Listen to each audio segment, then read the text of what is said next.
Have you ever noticed that peculiar sensation when someone tells you they love you, and in that moment, rather than feeling liberated, you experience this almost imperceptible constriction in your chest? A subtle tightening that whispers to you that something has changed, that the universe has shifted slightly on its axis, that you are now caught in an invisible web of expectation and responsibility that wasn't there before. This is not an anomaly or a personal failing. It speaks to a profound truth about love that our culture has systematically obscured from us through endless romanticized narratives. We have been told repeatedly that love is the ultimate freedom, the great liberator, the force that allows us to finally be ourselves. Yet the lived experience of deep love often tells a different story, one that feels almost sacrilegious to acknowledge. Today we will explore together this apparent contradiction, that when we truly love, we find ourselves simultaneously in the most beautiful prison we have ever known, and why this paradox contains the seed of a transcendent understanding that can transform how we experience love entirely.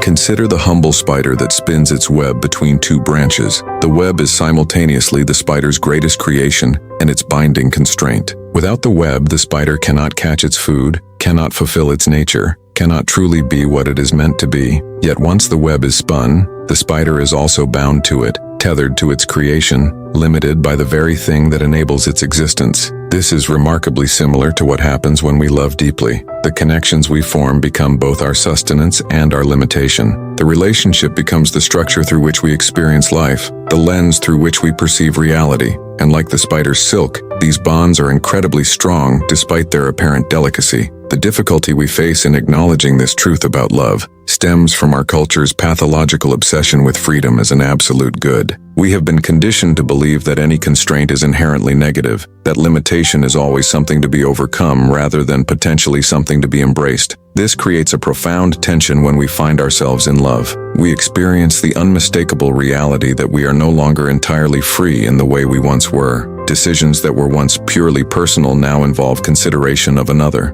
Futures that once held infinite possibilities now follow more defined trajectories. Time that once belonged solely to us is now shared, allocated, negotiated, and in response to these undeniable constraints, many people begin to feel a creeping anxiety, a sense that something is wrong, that perhaps they have made a mistake or chosen the wrong person, because surely true love should feel like pure freedom, rather than this complex interweaving of joy and limitation. What makes this experience even more challenging is the isolation it produces. When everyone around you is proclaiming that love has set them free, while you're secretly aware of the ways it has bound you, you begin to question your own experience. You wonder if perhaps you're loving wrongly, if there's something deficient in your capacity for love, if you're somehow missing the transcendent freedom that everyone else seems to have found. This alienation from the commonly accepted narrative adds another layer of suffering to what is already a complex emotional terrain. But what if we've fundamentally misunderstood the relationship between love and freedom? What if the binary opposition we've created between them is actually preventing us from experiencing either in their fullest forms? What if the most profound freedom can only be experienced within certain loving constraints, and the deepest love requires a willingness to surrender certain kinds of freedom? I want to pause for a moment and ask you directly, when was the first time you realized that loving someone meant you were no longer completely free? That moment when you understood that in choosing this person, you were also choosing to close off certain paths, certain possibilities that might otherwise have been available to you. It might have been something small. Perhaps you wanted to travel somewhere, pursue a particular career, or even spend an evening in a certain way, and suddenly you realized that your love for this person meant considering their needs, their desires, their well-being alongside your own. I know this realization can be profoundly unsettling. Our culture has so thoroughly indoctrinated us with the idea that freedom is found in the absence of constraint, that when we encounter these limitations within love, we often experience them as failure. We look at the people we love, the relationships we've built, and wonder if there's something wrong with them or with us because they don't deliver the absolute freedom we were promised. And the most difficult part isn't even the constraint itself, but the silence we maintain about it, the way we don't speak of these limitations for fear of being seen as unloving or selfish or immature. I want you to know that your experience matters, that this tension you feel between love and freedom isn't a sign that you're loving wrongly or that you've chosen the wrong person. It's a genuine paradox at the heart of human connection, and acknowledging it is the first step toward a more authentic, and ultimately more fulfilling experience of love. And that's why I'd like to invite you to share a fragment of your experience in the comments below. You can simply copy this phrase and complete it. I realized love created boundaries when, by doing this, you not only validate your own experience, but you also extend a hand to someone else who might be watching this video feeling like they're the only one in the world struggling with the tension between love and freedom. Your comment might be exactly the confirmation someone needs to understand that what they're feeling isn't wrong or deficient, but is instead a natural part of the complex experience of human love. This silent community of people who are willing to see love in all its complexity, rather than just its idealized form, strengthens every time we recognize each other. Like the spider's web catching the morning dew, our shared acknowledgments of love's paradoxes reflect light to those who need to see it. Now let's continue our exploration of what happens when we begin to embrace, rather than resist, the constraints that love brings into our lives. The Buddhist tradition offers us a powerful insight here. In Buddhist philosophy, attachment is often described as a source of suffering, which has led many Western interpreters to mistakenly conclude that Buddhism advocates a detached, loveless existence. But this is a profound misunderstanding. The Buddhist perspective isn't that we should avoid love or connection, but rather that we should understand the nature of attachment and transform how we relate to it. The suffering comes not from the attachment itself, but from our resistance to the impermanence and limitation inherent in all attachments. When we love someone, we naturally become attached to them, to their presence in our life, to the future we imagine with them. This attachment inevitably creates constraint, but it is our relationship to that constraint that determines whether it becomes a source of suffering or a gateway to a deeper kind of freedom. Consider how a river is both constrained and enabled by its banks. Without these limitations, the river would simply spread out into a stagnant pool, losing its essential nature as a flowing, moving body of water. It is precisely the constraints of the riverbank that allow the river to express its riverness, to fulfill its nature, to move with power and purpose through the landscape. Similarly, the constraints of love, when embraced rather than resisted, can become the very conditions that enable us to express our deepest humanity, to flow with purpose and meaning through our lives. This brings us to one of the great paradoxes of human experience, that true freedom is not found in the absence of all constraint, but in finding the right constraints, the ones that align with our deepest values and enable rather than inhibit our authentic expression. The jazz musician is not less free because they must play within the structure of the chord changes. Rather, it is precisely this structure that enables the freedom of their improvisation. Without the constraints of harmony and rhythm, their expression would collapse into noise. The constraint becomes the condition for a higher order of freedom. Love operates according to this same paradoxical logic. When we love, we willingly accept certain constraints. We limit some of our options. We close off some possible futures in favor of the one we are creating with the beloved. But rather than diminishing our freedom, these constraints, when chosen consciously and aligned with our deepest values, create the conditions for a more meaningful kind of liberty. Not the freedom to do anything at any time regardless of consequence, but the freedom to express and experience the depths of our humanity in relationship with another. There's another dimension to this paradox that's even more challenging to grasp. The prison that love creates is not just external, not just about the practical limitations on our choices and actions. It's also internal, psychological, even spiritual. When we love deeply, we become vulnerable in ways that can feel profoundly restrictive. We find ourselves caring about things we didn't care about before, affected by circumstances that previously wouldn't have touched us. The beloved's suffering becomes our suffering. Their joy becomes our joy. The boundaries between self and other grow permeable, and our emotional experience is no longer entirely our own. This psychological entanglement can feel like the most constrictive prison of all. Suddenly, our well-being is no longer solely within our control. We have placed some portion of our happiness in the hands of another, and there is no guarantee they will safeguard it with the care we might wish. This vulnerability, this emotional exposure, represents a kind of captivity that many find intolerable. They retreat from love precisely because they cannot bear this aspect of its prison, the way it seems to threaten the sovereignty of the self that our individualistic culture has taught us to value above all else. Yet this very vulnerability that feels so constraining also opens us to the most profound experiences of connection and meaning available to us as humans. It is only by allowing ourselves to be affected by another, to be changed by them, to be in some sense captive to our care for them, that we can experience the particular kind of joy that arises from deep connection. The prison of love, viewed from another angle, is also the temple of love, the sacred space where we encounter not just the beloved but also dimensions of ourselves that would remain forever hidden without this particular form of surrender. This brings us to what may be the most liberating realization about the prison of love. We are not trapped in it against our will. Unlike a literal prison, the constraints of love are ones we continually choose, moment by moment, day by day. Each morning we awaken and, consciously or not, recommit to the limitations and vulnerabilities that come with loving this particular person in this particular way. The door of the cell is actually open. We could leave at any time, but we choose to stay because we have discovered that within these walls, within the boundaries created by commitment and care, we find something more valuable than the absolute freedom we once thought we wanted. In this light, the constraints of love reveal themselves not as impositions from outside, but as expressions of our own deepest values and choices. They are not things that happen to us, but things we actively create and maintain, because they enable experiences and connections that we have discovered are essential to our fullest humanity. The spider does not resent the web it has spun. It recognizes the web as an extension of itself, a manifestation of its own nature, the structure that enables its life. Similarly, we can come to recognize the constraints of love not as external limitations on our freedom, but as manifestations of our own most authentic choices, expressions of what we have discovered matters most to us.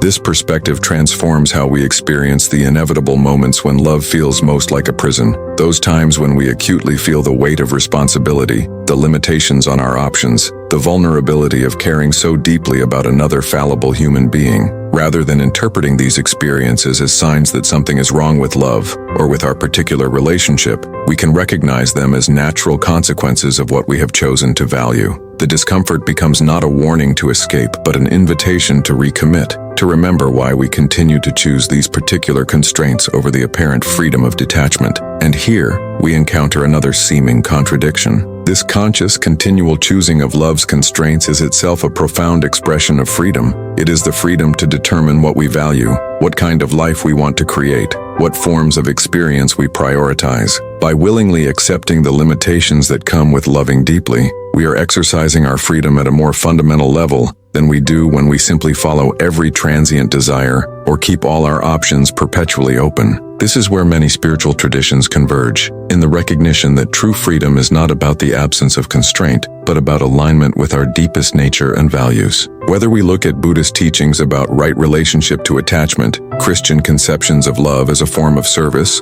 or indigenous wisdom about the interdependence of all beings, we find this common insight, that we are most free, not when we have unlimited options, but when our choices reflect and express who we most authentically are. And for most of us, who we most authentically are includes the capacity and need for deep connection with others, connections that inevitably create both possibility and constraint. So what practical wisdom can we draw from this understanding of love as a prison we freely choose? How do we navigate the very real tensions and challenges that arise from love's constraints? First, we can practice honest acknowledgement. Rather than trying to deny or minimize the ways in which love limits us, we can recognize and even honor these limitations as integral to the experience of loving deeply. This doesn't mean passively accepting every constraint that arises in our relationships. Some limitations are indeed unhealthy and should be renegotiated, but it does mean approaching the inherent constraints of love without the additional burden of believing they represent some kind of failure or deficiency.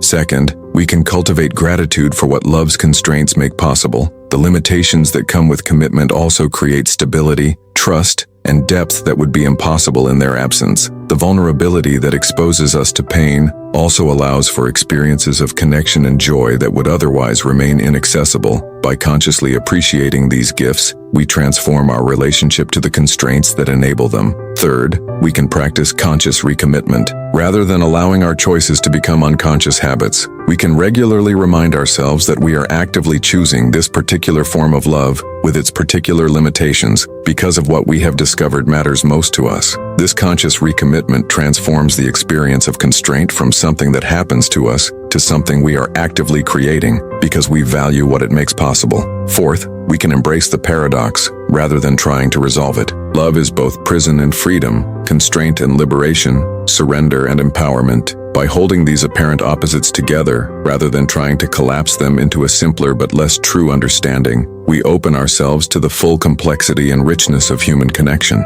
Finally, we can remember that the prison of love is not static. It evolves as we and our relationships evolve. Constraints that felt restrictive at one stage may become enabling at another. Limitations that once seemed intolerable may later reveal themselves as expressions of what we most deeply value. By maintaining a fluid, evolving relationship with love's constraints rather than rigidly defining them once and for all, we allow our experience of love to grow and transform over time. As we draw this exploration to a close, let us return to the image of the spider and its web. The spider neither resists nor resents the web it has created. It does not experience the web as something separate from itself, as an external constraint on its freedom. Rather, the web is an extension of the spider's being, a manifestation of its nature, the structure through which it experiences and interacts with the world. In its perfect adherence to its own nature, the spider experiences a kind of freedom that transcends our usual dichotomy between constraint and liberty. Similarly,